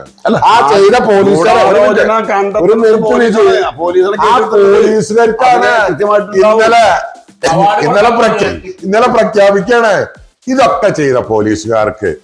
ഏത് ഷൂ എറിഞ്ഞോന്, കയ്യ് പൊക്കിയോന്, കരിങ്കൊടി കാണിച്ചോന്, അവനൊക്കെ തല്ലുപിടിച്ച പോലീസുകാർക്ക് മറ്റേ അവരെറിയുന്നത് ഉൾപ്പെടെയുള്ള കാര്യങ്ങളോടുള്ള സമീപനം എന്താ കോൺഗ്രസിന്റെ? ഒരിക്കലും കോൺഗ്രസ് അംഗീകരിക്കണില്ല. അത് മാത്രമല്ല, ഒരാള് പോലും പ്രതിപക്ഷ നേതാവ് അടിക്കണം എന്ന് പറഞ്ഞിട്ട് മുഖ്യമന്ത്രിയുടെ പ്രസംഗം ഞാനൊരു ചാനലിൽ കേട്ടു. എവിടെ വെച്ചിട്ട് ഈ പ്രതിപക്ഷ നേതാവ് ഇത് പറയേണ്ട സാഹചര്യം ഉണ്ടായി? ചരിത്രത്തില് എല്ലാം പോട്ടെ, ഈ നവകേരള സദസ്സിന്റെ യാത്രയില് ചരിത്രത്തില് ഒരു വണ്ടിക്കെതിരെ മുന്നിലേക്ക് ചാടി എന്ന് പറയണം. ഓക്കെ, പിടിച്ചു നീക്കാൻ, അവരെ മാറ്റി നിർത്താൻ, അവരെ അറസ്റ്റ് ചെയ്യാൻ, അവരുടെ പേരിൽ കേസ് ചാർജ് ചെയ്യാൻ, ഇതൊക്കെ ഇവിടുത്തെ നിയമത്തിൽ പോലീസിന് അധികാരമുണ്ട്. ബസ് പോയതിനു ശേഷം പുറകിൽ വന്ന മറ്റേ ഗൺമാൻ ഇറങ്ങിയിട്ട് ആ പ്രവർത്തകരെ വടികൊണ്ട് അടിച്ചതിനെ കുറിച്ച് ബിജെയുടെ അഭിപ്രായം എന്താ? അത് മാത്രം ഒന്ന് പറഞ്ഞു. അല്ല, ഗവൺമെന്റിന്റെ വിഷയം മാത്രമല്ല ഞാൻ പറഞ്ഞത്, ആ വിഷയത്തിൽ എന്താ അഭിപ്രായം? അല്ല, ഗവൺമെന്റിന്റെ വിഷയത്തിൽ അത് ഗവൺമെന്റ് കൈകാര്യം ചെയ്യേണ്ടതെന്നുള്ള അഭിപ്രായം എനിക്കില്ല. പക്ഷെ ഇവിടെ പ്രശ്നം അതല്ല. ഞാൻ പറഞ്ഞത് ആ സമരത്തിനോട് എടുത്തൊരു സമീപനം ഉണ്ടല്ലോ. അതായത് KSU, യൂത്ത് കോൺഗ്രസ് ഉൾപ്പെടെയുള്ള പിന്നെ യുവജന വിഭാഗങ്ങളും വിദ്യാർത്ഥി വിഭാഗവും സത്യത്തിൽ ഇപ്പൊ KSU പോലെയുള്ള സംഘടനകളെ ജീവപിപ്പിക്കാൻ, ചത്തു കിടക്കുന്ന സാധനത്തിന് ജീവിപ്പിക്കാൻ അതൊരു ഉപകരിക്കുന്നുണ്ടെങ്കിൽ വളരെ നിർണായകമായ KSU പോലെയുള്ള പിന്നെ വിദ്യാർത്ഥി വിഭാഗങ്ങൾ പ്രതികരിക്കേണ്ടുന്ന പല സന്ദർഭങ്ങളിലും പ്രതികരിക്കാതെ ഈ നവകേരള സദസ്സിനെ ഷുവർ ചെയ്യാൻ പോയത് യഥാർത്ഥത്തിൽ KSU ഇപ്പോഴുള്ളതിനേക്കാൾ ദുർബലപ്പെടുത്തുക. കേരളത്തിന്റെ സർവകലാശാലകളിൽ അല്ലെങ്കിൽ വിദ്യാഭ്യാസ മേഖലയിൽ ഇന്ന് KSUവിന്റെ സ്ഥാനം എന്താണെന്ന് അറിയാലോ? പിന്തുടർന്ന സമീപനത്തിന്റെ പ്രശ്നമാണ്. ഞാൻ ഈ വിഷയത്തിലേക്ക് വരിക. ഈ നവകേരള ഈ യാത്ര കാസർഗോഡ് ജില്ല കടന്നു പോകുന്നത് വരെ വല്ല കരിങ്കൊടി ഉണ്ടായ, ഷുവർ ഉണ്ടായ, പ്രതിഷേധം ഉണ്ടായ നിങ്ങൾ പറയണം. ഇല്ല, എന്തുകൊണ്ട് ഉണ്ടായില്ല? എന്തേ പിന്നെ ഉണ്ടായത്? കണ്ണൂർ ജില്ലയിലേക്ക് കടന്നപ്പോ ഞങ്ങളുടെ പ്രവർത്തകരെ, കോൺഗ്രസിന്റെ പ്രവർത്തകരെ അനാവശ്യമായിട്ട് കരുതൽ തടങ്കലിലേക്ക് കൊണ്ടുപോയി പ്രകോപനം ഉണ്ടാക്കി. അല്ല, അത് കരുതൽ തടങ്കലിൽ വെക്കാൻ പ്രധാനപ്പെട്ട കാരണം ഇതാണ്. എന്റെ കാസർഗോഡ് ഇതിനെ അതായത് ഈ പ്രശ്നങ്ങളിലോട് എടുക്കുന്ന സമീപനം, അതായത് സമീപനം കേരള സദസ്സിനോട് എടുത്ത യൂത്ത് കോൺഗ്രസിന്റെ സമീപനം, അതായത് ഇതിനെ കരിങ്കൊടി കാണിക്കാനും ആ വാഹനത്തിന്റെ മുമ്പിലേക്ക് ചാടി ഒരു ആത്മഹത്യാ ശ്രമം നടത്താനും ഞാൻ പറഞ്ഞത് അത് വേറെ കാര്യം. ആത്മഹത്യ ചെയ്യില്ലെന്നല്ല പ്രശ്നം, ആത്മഹത്യ ചെയ്യലല്ല പ്രശ്നം. ഒരു അപകടം ഉണ്ടായി കഴിഞ്ഞാൽ ഇതല്ലല്ലോ ചിത്രം വരിക. നവകേരള മാർച്ചിന്റെ മുഖ്യമന്ത്രിയുടെ ബസ്സും അല്ലെങ്കിൽ അകമ്പടിയെ സേവിക്കുന്ന വാഹനങ്ങളും യൂത്ത് കോൺഗ്രസിന്റെ പ്രവർത്തകരുടെ പേരിടിച്ചു അപകടം പറ്റിയെന്നുണ്ടാവും ചിത്രം. ഒരു മിനിറ്റ് അവിടെ നിൽക്കട്ടെ. ഈ മുഖ്യമന്ത്രിയുടെ ബസ് പോയതിനു ശേഷം പിന്നാലെ വരുന്ന കറുത്ത വണ്ടികൾ ഈ മുഖ്യമന്ത്രിയുടെ ബസിന്റെ സൈഡിൽ നിന്ന് കരിങ്കൊടി കാണിച്ച ആളുകളുടെ നേർക്ക് കേരളത്തിൽ തുറന്നു പിടിച്ചിട്ട് ഗവൺമെന്റ് അല്ലാത്ത പോലീസുകാരുടെയും വണ്ടി ഇടിക്കാൻ കൊണ്ടുവരുന്ന കാഴ്ച കണ്ടു. വണ്ടി ഒന്നും ഇടിക്കില്ല കേരളത്തില് ഇപ്പോ ഈ കറുത്ത കോടിക്ക് കാണിക്കൽ ആദ്യമല്ലല്ലോ. ഇപ്പൊ CPM ആണെങ്കിലും ഇടതുപക്ഷ മുന്നണി ആണെങ്കിലും DYFI ആണെങ്കിലും അത്യാവശ്യത്തിന് ഈ സമരരംഗത്തുള്ള ആളുകളാണ് നമ്മളൊക്കെ. കറുപ്പിന് ഏറ്റവും കൂടുതൽ ഭയം തുടങ്ങിയ കാലം. അതായത് കറുത്ത കോടി കാണിക്കലുള്ള പ്രശ്നം, അതിനോട് എടുക്കുന്ന ആ സമയത്ത് ഉണ്ടാവുന്ന സമരത്തിനോട് കാണിക്കുന്ന ഒരു സമീപനമുണ്ട്. വാഹനത്തിന് മുന്നിലേക്ക് ചാടിക്കുക, അത് സ്വാഭാവികമായും ഇതൊക്കെ ഞാൻ പറയണത് മറ്റു വിഷയങ്ങളിലേക്ക് പോവാണ്ട്. നവകേരള യാത്ര തുടങ്ങിയപ്പോ കാസർഗോഡ് ജില്ല ഒരു കുഴപ്പമില്ല, ഒരു പ്രശ്നങ്ങളും ഇല്ല, അത് കടന്നു പോകുന്നു. കോൺഗ്രസ് കുഴപ്പമില്ല.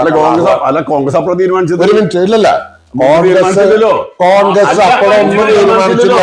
അതായത് കോൺഗ്രസ് കണ്ണൂര് ബഹിഷ്കരിക്കാൻ തീരുമാനിച്ചു, പക്ഷെ കരിങ്കൊടി കാണിക്കാൻ തീരുമാനിച്ചിരുന്നില്ല. പിന്നെ കണ്ണൂർ കോൺഗ്രസിന്റെ പ്രവർത്തകരെ കരുതൽ തടങ്കലിലാക്കിയപ്പോഴാണ് ഇതിന്റെ ഗതി മാറുന്നത്, സമരത്തിന്റെ ഗതി മാറുന്നത്. അതുവരെ നവകേരള ഈ യാത്ര കാസർഗോഡ് ജില്ല കടന്നു പോകുമ്പോഴൊന്നും ഒരു പ്രശ്നമല്ല. ഇനി എന്ത് ഞാൻ പറഞ്ഞത് കോൺഗ്രസ് നവകേരള സദസ്സ് ബഹിഷ്കരിക്കാനുള്ള കാരണം എന്താ? അതിന് കാരണമൊക്കെ പറഞ്ഞുതരാം. ഒരു പറഞ്ഞ വാചകം വളരെ ശരിയാണ്. ഈ നവകേരള സദസ്സ് കൊണ്ട് ഗുണം ഉണ്ടായത് കേരളത്തിലെ പ്രതിപക്ഷത്തിനാണെന്ന് പറഞ്ഞല്ലോ ഒരു തരത്തിൽ. അതായത് യൂത്ത് കോൺഗ്രസ്, KIC ഒക്കെ ഉഷാറായി, ഒന്ന് ജീവൻ വെച്ചു എന്നൊക്കെ പറഞ്ഞു. ജീവൻ വെക്കാൻ വേണ്ടി, അതായത് ചത്തി കിടക്കുന്ന സാധനത്തിന് മൃതസഞ്ജീവനി കൊടുക്കാന്നല്ലേ, മൃതസഞ്ജീവനി കൊടുത്ത് കൊണ്ടുവന്നു. കാരണം ഇത് ചത്തി കിടക്കുകയാണ്, ഇങ്ങനെ സംഗതി ഇല്ല ഇവിടെ. നവകേരള സദസ്സ് കൊണ്ട് ഒരു കാര്യം, ഒരു പോയിന്റ് നമുക്ക് എത്താം. എല്ലാവരും സമ്മതിച്ച ഒരു പോയിന്റ്, അതായത് ഈ പറയുന്ന പ്രതിപക്ഷത്തിന്റെ കുറെ കൂടി ഊർജം നൽകാൻ ഈ നവകേരള സദസ്സിനായി നവകേരള സദസ്സിന്റെ ഗുണം ഇനി അവശേഷിക്കുന്ന 2.5 കൊല്ലം കൊണ്ട് കേരളത്തിൽ ഉണ്ടാവും, ഒരു സംശയം വേണ്ട. കേരളത്തിൽ നമ്മൾ ഗവൺമെന്റ് ഉദ്ദേശിക്കുന്നത്, ഞാൻ പറഞ്ഞതാണ് ഗവൺമെന്റ് ഉദ്ദേശിക്കുന്നത് അറിയാലോ. കേരളം രൂപീകരിക്കപ്പെട്ടതിന് ശേഷമുള്ള കേരളത്തിന്റെ സാമൂഹ്യ മണ്ഡലത്തിലുണ്ടായ മാറ്റങ്ങളെ കുറിച്ച് ഞാൻ അവിടെ പറയേണ്ട കാര്യമില്ല, നമ്മളിപ്പോ ചർച്ച ചെയ്യേണ്ടതല്ല. അത് അതിദരിദ്രരായിട്ടുള്ള ആളുകളെ കൂടി കണ്ടെത്തി അതുകൂടി പരിഹരിക്കാൻ വേണ്ടി ശ്രമം നടക്കുകയാണ്. കേരളത്തിൽ ഭൂമിയില്ലാത്ത വീടില്ലാത്ത ഒരാൾ പോലും ഉണ്ടാവുന്ന ലക്ഷ്യപ്പെടുന്നത്. കേരളത്തില് 3,52,000 വീടുകൾ ഈ 7 കൊല്ലത്തിനുള്ളിൽ കൊടുത്തിട്ടുണ്ട്. അല്ല 3 ലക്ഷത്തി, അതൊക്കെ പോട്ടെ. കൂട്ടിച്ചേർത്ത് പറഞ്ഞോ ഒരു മിനിറ്റ് മാഷെ. വിജി പറഞ്ഞ കൊടുത്ത വീടിന്റെ കണക്ക് പറഞ്ഞു. കൊടുക്കാന്ന് പറഞ്ഞിട്ട് ഉള്ള വീട് പൊളിച്ച് തറ പണിതിട്ട് കൊടുക്കാൻ ഇനി എത്ര ബാക്കിയുണ്ടെന്ന് പറഞ്ഞു. അത് ഉണ്ടെന്നേ, അതുണ്ട്, ഞങ്ങളത് ശേഖരിക്കില്ലല്ലോ. അതായത് ഈ സാമ്പത്തിക പ്രതിസന്ധി കേരളത്തിലുണ്ട്. ഉണ്ടായത് വെറുതെ ഉണ്ടായതല്ല, അർഹതപ്പെട്ടത് കേരളത്തിൽ. ഞാൻ പറഞ്ഞത് ഒരു വർഷം 57,000 കോടി രൂപ GSTയുടെ ഫണ്ടിന്റെ കുറവ്, അതായത് റവന്യൂ കമ്മി നികത്തുന്ന കാര്യത്തിലുണ്ടായ കുറവ് ഉൾപ്പെടെ ഓരോ വിഭാഗത്തിനുമായിട്ട് കൃത്യമായി ഒരു 57,000 കോടി രൂപ സംസ്ഥാന സർക്കാരിന് കേന്ദ്ര സർക്കാർ കൊടുക്കുന്നില്ല. എന്തേ ഈ മുഖ്യമന്ത്രി എന്റെ ജനാധിപത്യ പ്രക്രിയയില് ഈ കണ്ട കാശ് ചെലവാക്കിയതിന് പകരം ഈ 20 മന്ത്രിമാരും മുഖ്യമന്ത്രിയും കൂടി പോയിട്ട് ആ ഡൽഹി പോയിട്ട് ഒരു 1/2 നേരം അവിടെ ഇരുന്നിട്ട് ഒരു ബഹളം ഉണ്ടാക്കി ലോക മാധ്യമങ്ങളുടെ മുന്നില് ഇത് ഒരു സർക്കാരിന് കേരളത്തിലെ MP-മാര് അല്ലെന്ന് ഈ വിഷയത്തില് MP-മാരെ തരംതിരിച്ചാല് ഒരു MP LDF അവിടെ ഉണ്ടല്ലോ. അല്ല എന്താ UDF-ന്റെ MP എന്താ ഈ പാർലമെന്റിൽ ഒരു ചോദ്യം ചോദിച്ചത് പിറ്റേ ദിവസം സംസ്ഥാന സർക്കാരിന്റെ വിഷയല്ലേ? അതെ, സംസ്ഥാനത്ത് UDF അത് ഞാൻ പറയാം. കേരളത്തിന്റെ പ്രശ്നം ഞാൻ പറയാ ചോദ്യങ്ങൾ ചോദിച്ചത് UDF-ന്റെ MP-മാർ തന്നെ പാർലമെന്റിൽ എപ്പോഴാ ചോദ്യം ചോദിച്ചു വന്നാൽ നിങ്ങൾ പറയുന്ന കാര്യം എന്താണെന്നറിയോ? ആ ചോദ്യം അങ്ങനെയല്ല ചോദിക്കേണ്ടായിരുന്നത്, ഇങ്ങനെ ചോദിക്കണമായിരുന്നു. ഇങ്ങനെ ചോദിച്ചാലാണ് അവർ അങ്ങനെ ഉത്തരം പറയുള്ളൂ. നിങ്ങൾ ഇതിനെ തരം തിരിച്ചിട്ട് ഞങ്ങളൊന്നും ചെയ്യില്ല, ഞങ്ങളെ മന്ത്രിമാര് ഡൽഹിയിൽ പോയിട്ട് വിഷയം ഉണ്ടാക്കില്ല, മുഖ്യമന്ത്രി ഡൽഹിയിൽ പോയിട്ട് വിഷയം ഉണ്ടാക്കില്ല, മുഖ്യമന്ത്രി ഡൽഹിയിൽ പോയിട്ട് കാര്യം പറയില്ല, ഇതൊന്നും പറയാതെ കേരളത്തിലെ നിങ്ങൾ മുഖ്യമന്ത്രി ചർച്ചയുണ്ട്, വകുപ്പ് മന്ത്രിയോട് ചർച്ച ചെയ്യപ്പെട്ടിട്ടുണ്ട്, കേരളത്തിന്റെ MP-മാര് സംസാരിച്ചിട്ടുണ്ട്, മന്ത്രിമാര് പോയിട്ട് സംസാരിച്ചിട്ടുണ്ട്. ഒരു പ്രശ്നവും അതിലില്ല. കൃത്യമായി അതിന്റെ നിവേദനം കൊടുത്തിട്ടുണ്ട്, അതിന്റെ ആവശ്യമുള്ള പരാതികൾ കൊടുത്തിട്ടുണ്ട്.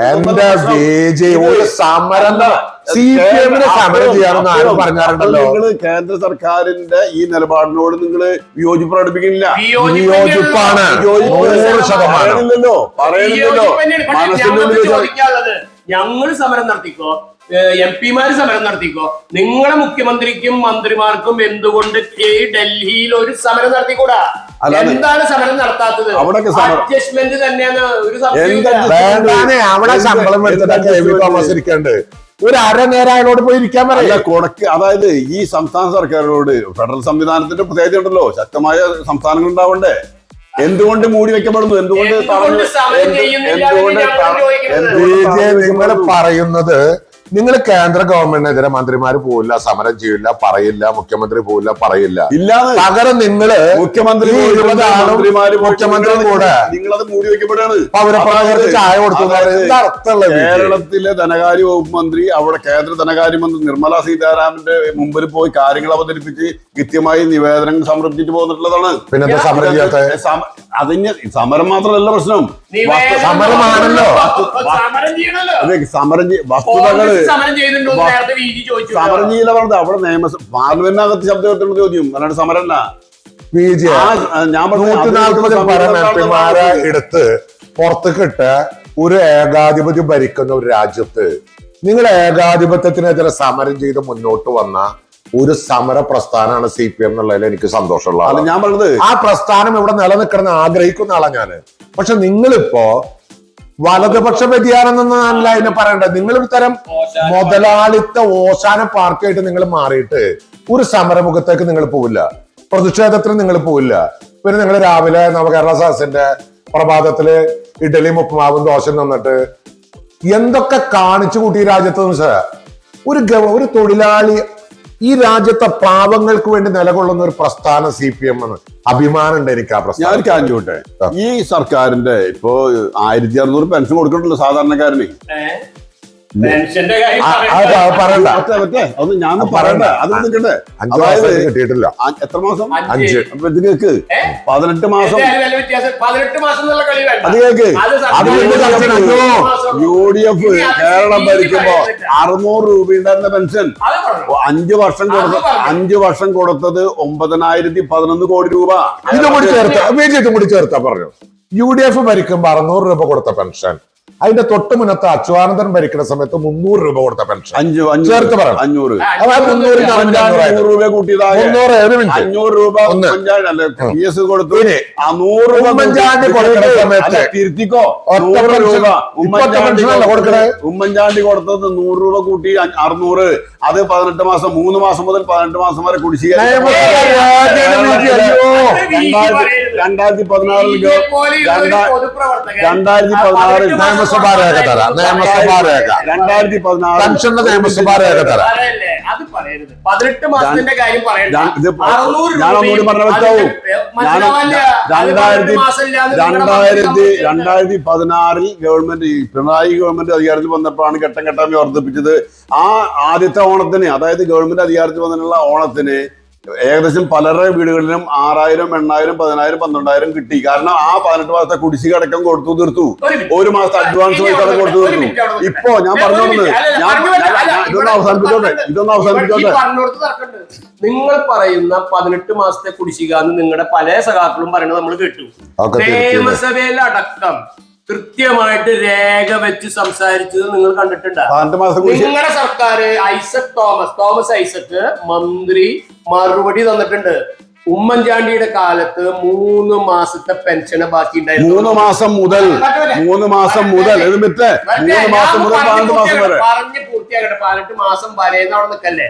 ഈ പറയുന്ന സാമൂഹ്യ ക്ഷേമ പെൻഷൻ 3 മാസത്തെ കുറവുള്ളോ കൊടുക്കാത്തത് ഉണ്ടായിരുന്നുള്ളൂ എന്ന് കൃത്യമായിട്ട് പറഞ്ഞു. ഇപ്പൊ 5 മാസത്തെയാണ്. ഈ പറഞ്ഞ കഴിഞ്ഞ ഏപ്രിൽ 1 തൊട്ട് ബിജിയും പെട്രോൾ അടിക്കണാണ്, സലാമും അടിക്കണാണ്, ഞാനും അടിക്കണാണ്.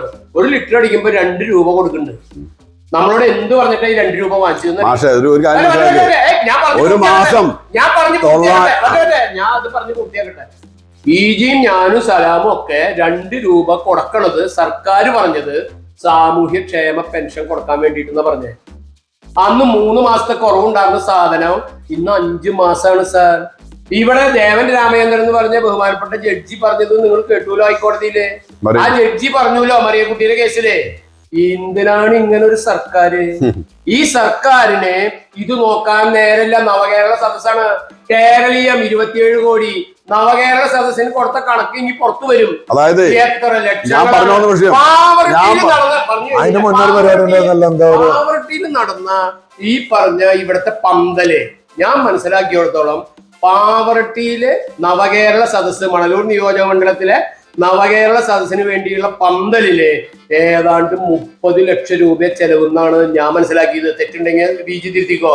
30 ലക്ഷം രൂപ ഈ പറയുന്ന പന്തലിന് വരെ ഇട്ടിട്ട് മാത്രം കേരളത്തിൽ അങ്ങോളം ഇങ്ങോളം തീ പിടിക്കാത്ത, കത്തി കൊണ്ട് കീറിയാൽ കീറാത്ത തരത്തിലുള്ള പന്തലിട്ടിട്ട് ഇങ്ങനെ ആഘോഷം നടത്തുമ്പോ ഈ പാവപ്പെട്ട ആളുകൾക്ക് 1600 രൂപ കൊടുത്തൂടെ എന്ന് ചോദിക്കുമ്പോ അവര് കേസ് കൊടുക്കേണ്ട ഗതികേട് വരുമ്പോ പാവങ്ങളുടെ പാർട്ടി, സാധാരണക്കാരന്റെ പാർട്ടി, അധ്വാനിക്കുന്നവരുടെ കൂടെ നിൽക്കുന്നവരുടെ പാർട്ടി, സാമൂഹ്യ പെൻഷൻ വർദ്ധിപ്പിച്ച പാർട്ടി എന്നൊക്കെ പറയുന്ന പാർട്ടിക്ക് ഇത് കൊടുക്കാനുള്ള മന്ത്രിസഭാ യോഗങ്ങളെങ്കിലും ചേരാമായിരുന്നു. അല്ല, ഞാൻ പറഞ്ഞത് ഈ 1600 പെൻഷൻ കൊടുക്കുന്നുള്ളത് ഇപ്പൊ നിഷേധിക്കുന്ന കാര്യമാണോ? അല്ലാത്ത കാര്യമാണോ? 5 മാസമായിട്ട് കൊടുക്കുന്നില്ല. ക്രിസ്മസിന് കൊടുത്തൂലോ, 1600 ഓണത്തിന് കൊടുത്തൂലോ. അതായത് അത് ഞാൻ പറഞ്ഞത് ഒരു സംശയം വേണ്ട പക്ഷെ. അതായത് 600 ഉണ്ടായിരുന്നത് 1600 കൊടുക്കുകയാണല്ലോ. ഒരു സംശയം വേണ്ട. ഈ ഗവൺമെന്റ് അധികാരം വിട്ടു കഴിഞ്ഞതിന് മുമ്പ് പ്രകടന പത്രികയിൽ പറഞ്ഞ 2500 രൂപ ആക്കിട്ടത് പോരുള്ളൂ. അല്ല വീടുകളിൽ അല്ലല്ല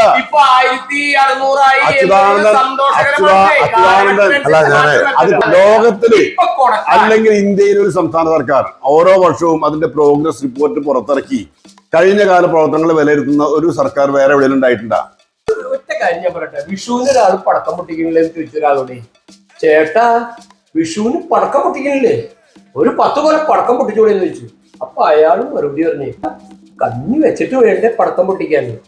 കേരളത്തിലെ ഈ നവകേരള സദസ്സിനെ 140 മണ്ഡലത്തിൽ ഇപ്പൊ ഈ പറഞ്ഞ പോലെ പന്തലിന് മാത്രം 30 ലക്ഷം VG നിഷേധിച്ചില്ല. VG അതിന്റെ സംഘാടക സമിതിയിലെ ആളാണല്ലോ. 30 ലക്ഷം ആയിട്ടുള്ളത് അംഗീകരിക്കണുണ്ടാവും, ചിലപ്പം ഉണ്ടാത്തത് എനിക്കറിയില്ല, അന്വേഷിച്ചറിഞ്ഞു. അങ്ങനെയാണെങ്കിൽ ഈ 140 മണ്ഡലം 136 കഴിഞ്ഞല്ലോ. ഇനി എറണാകുളത്ത് 4 കൂടിയല്ലേ നടക്കാനുള്ളൂ. ഈ 140 നടക്കുമ്പോ ഏതാണ്ട് ഒരു 100-120 കോടി രൂപ ഇതുപോലെ പടക്കം പൊട്ടിച്ച് കഴിയുമ്പോ കഞ്ഞി കൊടുക്കാൻ ഈ 1600 വെച്ച് കൊടുത്തിട്ട് വേണ്ട സാറേ ഈ കാര്യങ്ങളൊക്കെ നടത്താൻ.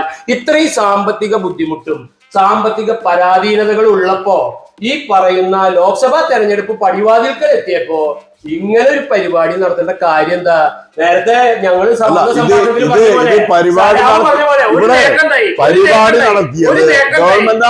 അതെ ഒരു നേട്ടമുണ്ടായി. പാവർട്ടിയിലേക്ക് അങ്ങോട്ടും ഇങ്ങോട്ടും നടക്കാൻ പറ്റാത്ത 4-5 വർഷമായിട്ട് സലാം പറഞ്ഞ കാര്യമാണ്. 4-5 വർഷമായിട്ട് പൊട്ടിപ്പൊളിഞ്ഞു കിടന്ന റോഡ് ഞാൻ എല്ലാ പഞ്ചായത്തിലും വരണമെന്നും കൂടി പറഞ്ഞു. എല്ലാ പഞ്ചായത്തിലും വേണമെന്നാ പറയണേ. അപ്പോ ആ റോഡ് അവിടെ ഇവിടെ ആയാലും നമ്മൾ നമ്മുടെ കേരളത്തിലെ റോഡുകളെ കുറിച്ചിട്ട് നമ്മൾ ചർച്ച ചെയ്യേണ്ട കാര്യമില്ല. ഇപ്പൊ വളരെ കൃത്യമായി BMBC റോഡുകളായി കേരളത്തിലും റോഡുകൾ മാറി, ഒരു സംശയമായിട്ട് കേരളത്തിലെ റോഡല്ല, കേരളത്തിലെ റോഡല്ല. ചർച്ച അങ്ങോട്ട് കൊണ്ടുപോകാം.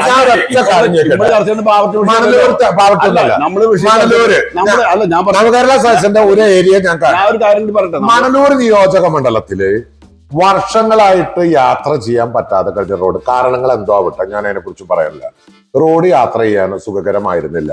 ആ റോഡ്, ആ കോൺട്രാക്ടർ, ആ PWD ഒരൊറ്റ ദിവസം രാത്രി കൊണ്ട് ഒരു ട്രാക്ക് ക്ലിയർ ആക്കുകയാണ്.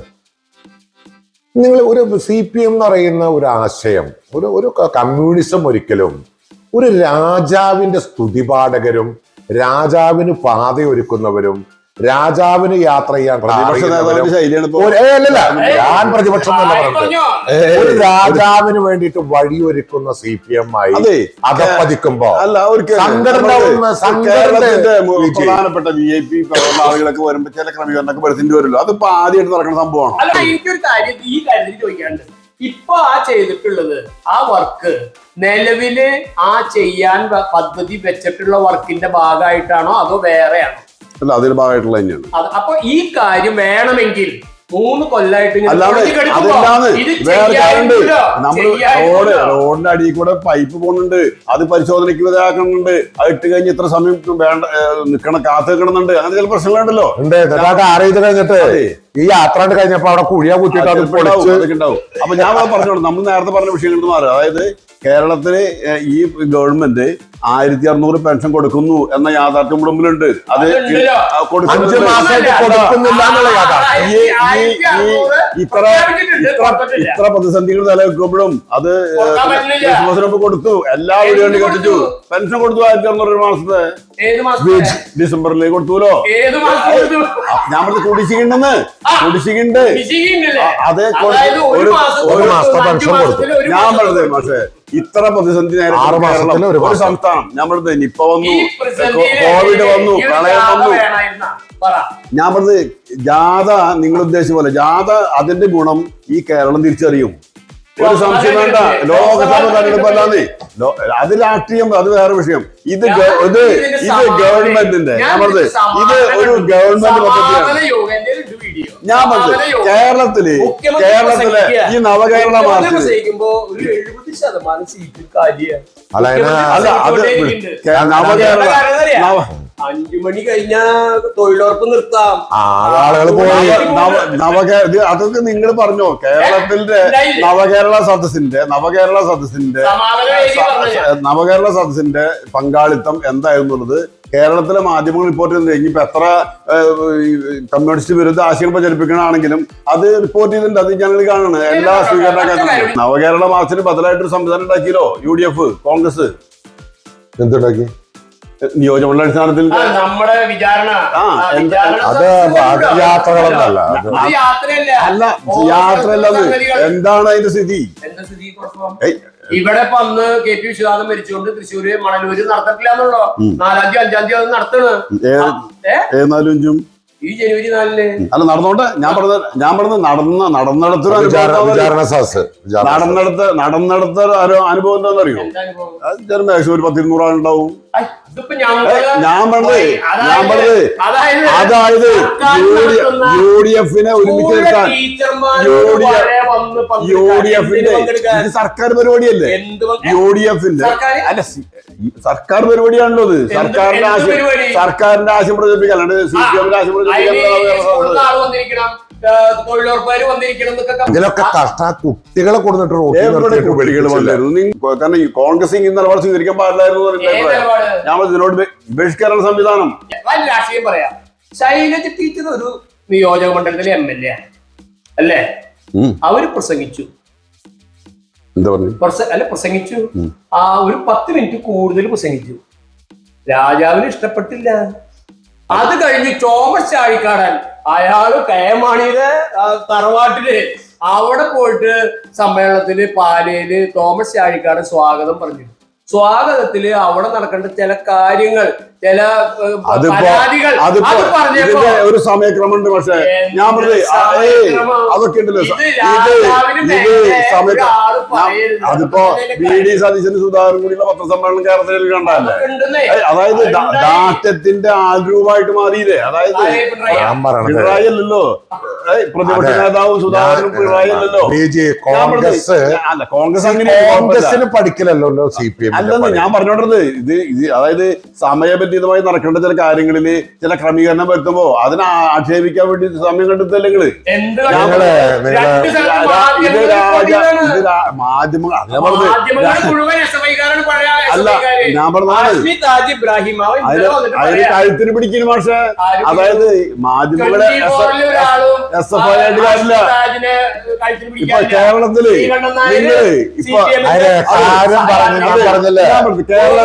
കേരളത്തിലെ മാധ്യമങ്ങളിൽ ഇപ്പൊ ഞാൻ പറഞ്ഞു ചാനലുകളില് വരുന്ന സീരിയലുകളുണ്ട്. ഇപ്പൊ അല്ല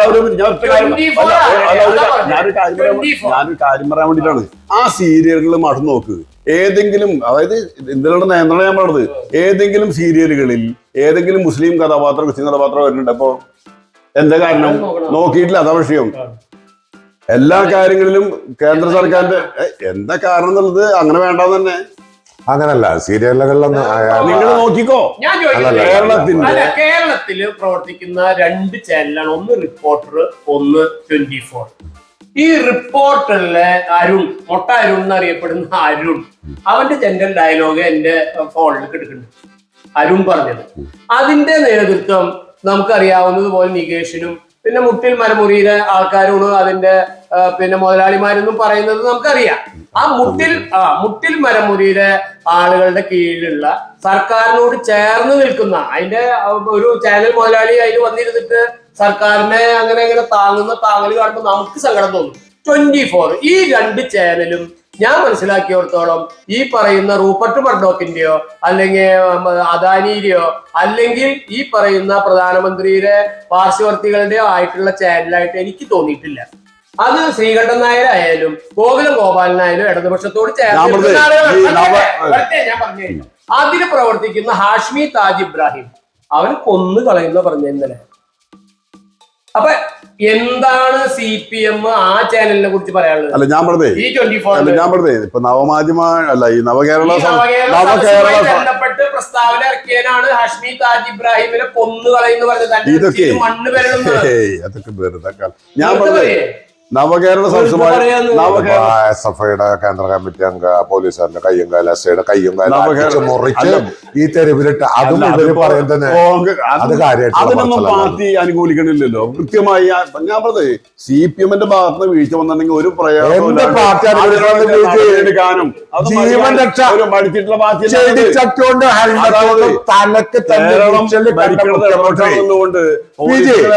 നവകേരള സദസ്സിന്റെ അവിടേക്ക് തിരിച്ചു പറയാം.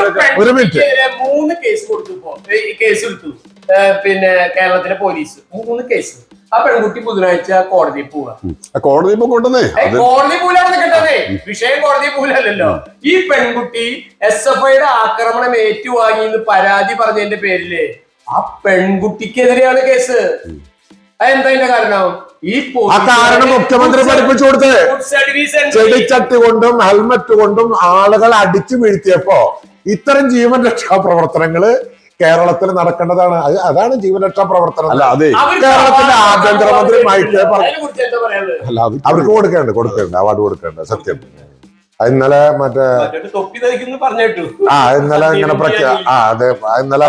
അല്ല ഞാൻ പറഞ്ഞത് നവകേരള സദസ്സുമായി ബന്ധപ്പെട്ട പിന്നെ മുഖ്യമന്ത്രി മന്ത്രിമാര് പോണ വാഹനത്തിന് നേരെ ഷൂ എറിയുക, സംസ്കാര ശൂന്യമായ നിലപാട് സ്വീകരിക്കുക. അതൊന്നും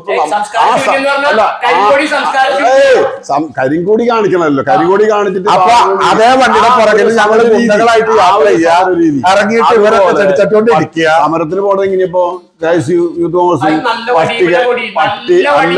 പട്ടികൈമ ആഞ്ഞടിച്ച് ചീമുട്ടേറ് ഞാൻ പറഞ്ഞത് അതൊക്കെ യാത്ര സഹി കെട്ടാൻ അതിന് അതായത് ഒരു മറയുണ്ട്.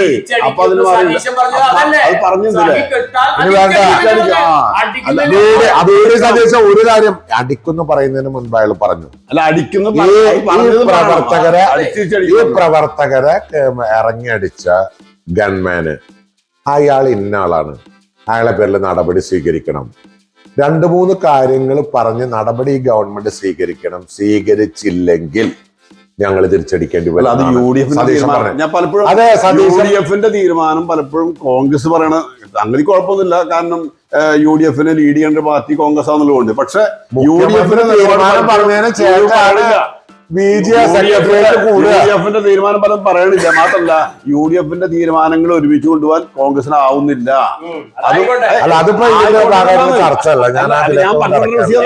അതായത് പലപ്പോഴും കേരളത്തില് ഈ ആർ ബാലകൃഷ്ണ പിള്ളേരെ മോനെ മന്ത്രിയാക്കണ സാഹസമൊന്നും UDF ചെയ്തിട്ടില്ല, LDF ചെയ്യണേ. ആ പുണ്യാളനാക്കി ആ ശൈലജ ടീച്ചർ പ്രസംഗിക്കും, ശ്രീമതി ടീച്ചർ പ്രസംഗിക്കും ഇപ്പോഴുണ്ട്. കുടുംബത്തിൽ കാട്ടാൻ പറ്റില്ല. എന്താ പറയണ ഈ പറയണ ആളെ വീണ്ടും മന്ത്രിയാക്കല്ലേ? അല്ല, അതൊക്കെ മുന്നണി സംവിധാനത്തിന്റെ ഭാഗമായിട്ടുള്ള ചർച്ചയുടെ മുമ്പ് തീരുമാനിച്ചുള്ള വിഷയങ്ങളാണ്. അതൊക്കെ LDF അതൊക്കെ അതൊന്നും അതെ ആ കുഴപ്പമുള്ളതുകൊണ്ടാണല്ലോ അങ്ങനെ മന്ത്രിസഭയിൽ അയാളെ പുറത്താക്കിയ അത്തരം കുഴപ്പമുള്ള ആളുകളെ കുഴപ്പമുള്ളമായിരിക്കും നിർത്തിയിട്ടത്. അതിപ്പോ എല്ലാ കാലത്തും ഒരാളെ എങ്ങനെ നടത്തുവോ? എല്ലാ കാലത്തും ഞാൻ പറഞ്ഞത് ഇപ്പൊ മാഷ് ഭാഗത്തിന് വീഴ്ച അത് അഡ്മിറ്റ് ചെയ്ത് പോകാന്നല്ലാണ്ട് എല്ലാ കാലത്തും ആ ശിക്ഷ മാഷ് ഏറ്റുവാണെന്നുള്ള ശരിയല്ലോ. ഇപ്പൊ ഗണേശൻ അത്ര കുഴപ്പമില്ല, അതുകൊണ്ട് മന്ത്രിയാക്കി. അവിടെയാണ് കാര്യം, അതാണ് പോയത്. ഞാൻ പറയണ അതാണ്. ശരി, അവസാനിപ്പിക്കല്ലേ? അപ്പൊ ആയിക്കോട്ടെ. അപ്പൊ നമുക്ക് കൺക്ലൂഡ് ചെയ്യുമ്പോ ഒരു വാചകത്തില് നവകേരള സദസ് കൊണ്ട് കേരളത്തിനുണ്ടായ നേട്ടം എന്താന്ന് VG പറയാ, അതിനുശേഷം സലാം പറഞ്ഞു. അല്ല, ഇതില് ഇപ്പോ നവകേരള സദസ്സുമായി ബന്ധപ്പെട്ടുള്ള കേരളത്തിന്റെ നേട്ടം ഭാവി കേരളത്തെ ലോകത്തിലെ തന്നെ ഏറ്റവും സമ്പന്ന രാജ്യങ്ങളോട് കിടപിടിക്കാൻ കഴിയാവുന്ന ഒരു സാമൂഹ്യ അന്തരീക്ഷത്തിൽ കേരളത്തെ മാറ്റുക എന്നാണ് ലക്ഷ്യം. ആ ലക്ഷ്യത്തിലേക്ക് അതിവൈകാതെ തന്നെ ഈ ഗവൺമെന്റ് മുന്നോട്ട് കൊണ്ടുപോകും. അതിന് പാകപ്പെടുത്തലാണ് നവകേരള സദസ്സ്. നവകേരള സദസ് കൊണ്ട് കേരളത്തിന് യാതൊരു ഗുണം ഉണ്ടായില്ല എന്ന് മാത്രമല്ല, നവകേരള സദസ് കൊണ്ട് ഈ രാജ്യത്തെ നിയമവാഴ്ച തകർക്കപ്പെട്ടു, ഭരണസ്തംഭനം ഉണ്ടായി, മന്ത്രിമാര് കൃത്യമായിട്ട് ആക്ട് ചെയ്യാൻ പറ്റില്ല. യാതൊരു കാര്യവും കേരളത്തിൽ നടക്കാതെ കേരളത്തിൽ ഉടനീളം അക്രമം പോലീസിനെ കൊണ്ട് നടത്തിക്കാനും നവകേരള സദസ്സിനോടൊപ്പം യാത്ര ചെയ്ത കുറച്ച് ഗുണ്ടാ വാഹനങ്ങൾ ഇറങ്ങിച്ചെന്ന് ജനങ്ങളെ ഉപദ്രവിക്കാനും ഉപകരിച്ചു എന്നല്ലാതെ സ്കൂളുകളുടെ മതില് തകർത്തു. ആകെ കിട്ടിയൊരു ഗുണം ഞാൻ പറയണത്, ഇത്തരം സദസ്സുകൾ എല്ലാ വർഷവും കേരളത്തിലെ എല്ലാ പഞ്ചായത്തുകളിലും നടത്തിയാൽ തൽക്കാലം 2 ആഴ്ചക്കെങ്കിലും യാത്ര ചെയ്യാൻ പറ്റാവുന്ന റോഡുകൾ കേരളത്തിൽ ഉണ്ടാവുന്ന മാത്രമാണ് ഈ സദസ്സ് കൊണ്ട് ഉണ്ടായ നേട്ടം എന്നാണ് ഞാൻ മനസ്സിലാക്കുന്നത്. ഓട്ടങ്ങൾ എണ്ണി പറഞ്ഞ ദിവസങ്ങളോളം ഇരിക്കേണ്ടി വരും. അതാണ് നവകേരള സദസ്സ് ഞാൻ മനസ്സിലാക്കിയത്. പ്രിയപ്പെട്ടവരെ, എന്തായാലും ഷാവോയ്സിന്റെ ടീ ടോക്സ് ഇന്നത്തെ വിഷയം ഇവിടെ അവസാനിക്കുകയാണ്. ഈ ചർച്ചയിൽ പങ്കെടുത്ത പ്രിയപ്പെട്ട VG സുബ്രഹ്മണ്യനും പ്രിയപ്പെട്ട സലാം മേനാടിനും ഷാവോയ്സിന്റെ നന്ദി, പ്രേക്ഷകർക്കും നന്ദി.